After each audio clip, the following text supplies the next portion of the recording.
Well, Dave, before we get to the parting shots, we have a graphic designer, Swobes. I showed a great graphic the last time you were on. This is going to be a different one, Sip, but I think it's a good way for us to kind of get out to parting shots, and that is rank the toughest road game. And so we start off right away. It's Northwestern. We're going down there to Ireland, and you'll be leaving next week. There's Rutgers, which happens in October. So if we can come back with a victory from Northwestern, we don't go on the road again until October.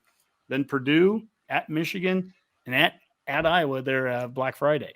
So easily Michigan. Easily Michigan. Yeah, easily. Ann Arbor, I was talking to Sean Callahan today, and he always sings that tune that Ann Arbor is not that tough to play at because the way, I don't know, people say the way the stands slope back or something. Man, that place is loud and ornery. It's a loud, ornery place. And if it's dark, it's really loud and ornery. That's a tough place. That'll be a really hard game in November. Real hard. I mean, those are the kind of games that separate the men from the boys.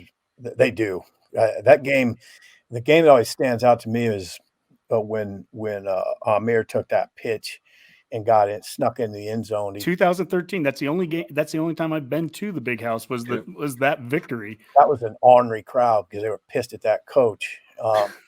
That was a bad crowd because I got stuck in the press box. I didn't catch the elevators, and I had to go through the crowd to get to the post game down.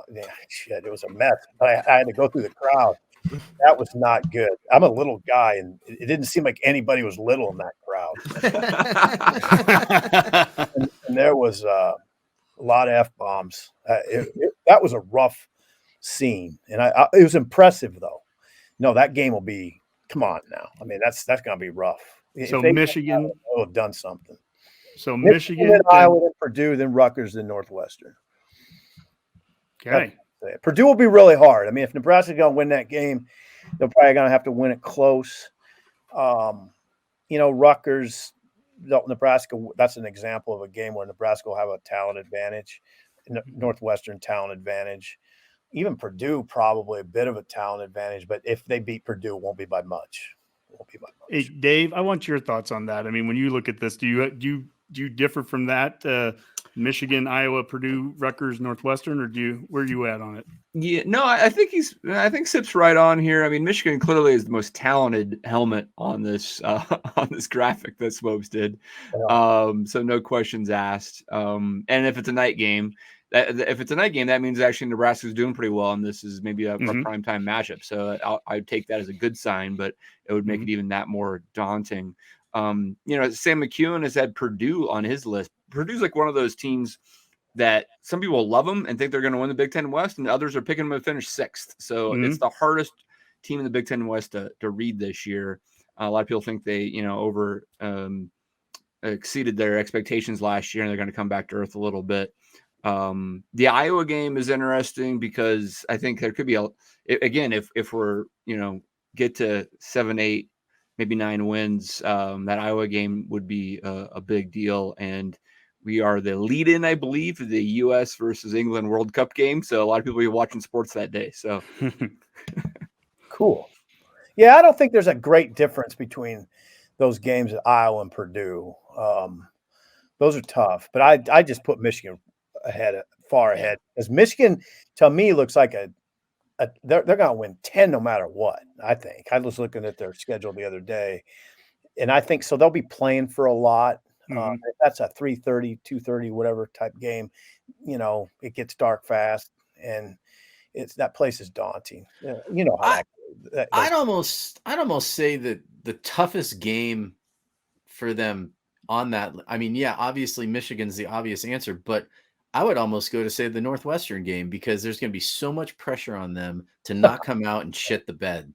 And, they're going to get out there and they're going to be just thinking not to make mistakes, not to punt the ball to the wrong side of the field. That's not to miss field goals. But I'm making a serious point. I'm not trying to be joking here, but I think that's it just sounds like there's joke. A lot of pressure on. Yeah, it does. But there's a lot of pressure on them to win that game. And if they win that game, then I think there's going to be a lot of good things. I think it's a really great point. And Sip, you actually mentioned this on your radio show today, is that it's really up to Frost and his coaching staff to to not. I mean, it's all business, yeah, but if they're overthinking this and let Northwestern kind of win the head game and let Fitzgerald come in and say, like, hey, we're loosey-goosey because we got nothing to lose. And hey, we lost by 50 points last year. And they're just going to go out and play. And Nebraska's all wound up as tight as they were versus Illinois. And Honky, Mac, and Rob were there, and they were wound up tight. This coaching staff's got to figure this out in game one and get them to play at a good, consistent level. Yeah, that whole picture, it's somewhat concerning. I mean, Northwestern they've talked about, Fitzgerald has talked about, we're going to have fun on this trip. They don't have a coach whose back is against the wall. There's not the conversation. There's much different. They're talking about going in there and having fun, but think about their psychological state of mind compared to Nebraska's. We're going to go have fun, but also we have revenge on our minds. They know they remember 56-7. So I don't like the idea of them coming in there with bounce, playing a little loose, and Nebraska having this specter, that's unfortunately or fortunately maybe that accompanies this season. I hope Nebraska's players don't feed into sort of the outside narrative. I hope they don't. It's probably beneficial that you have a bunch of new guys, new players, coaches, because there shouldn't. I hope they don't feel that, because if they do, and it's a close game late, the advantage would switch to Northwestern, I think, because one team could be playing pretty tight in that scenario. Yeah. Well, I'll say this about the first game, and Whipple made this statement a week or so back in a press conference where he goes, the first games are more often lost than they're won. Yeah. And they're lost because you've made the mistake, which, I mean, that's the Illinois game blueprint from last year all over. But I just want to show this clip here real quick of Frost when he was asked about special teams, asked about the kickers the other day. And at least from being uptight, I'm seeing a smile when he talks about his punter and kicker here. I feel great about kicker and punter right now, which puts a smile on my face to say. And I think we've got several that can do it and have been doing really well in camp. So, again, it's different when the lights are on in a soccer stadium, but what I've seen from them, we're going to be vastly improved, and having Bill Bush in that role full-time where he can actually coach is making a difference too, just having everybody on the same page and getting work at those things. So it's no secret we needed to make a lot of improvement in the special teams area, and hopefully we have. Smartest things a guy told me over there, one of the coaches, was that, think about it, we talk about Nebraska, their inability to win close games, and think about the three of the principals involved in that. It was Adrian Martinez, who I've defended all the time, but he wasn't great in the clutch. And you had a kicker in Connor Culp that was 6 for 12 and missed 4 extra points, and the punting game. I mean, come on. Now all those three guys are going to be different.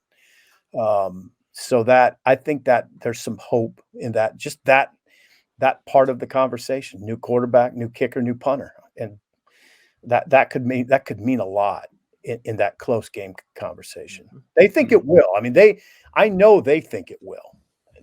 I mean, come on, the kicking game killed them. I mean, just killed them. Yeah, Absolutely.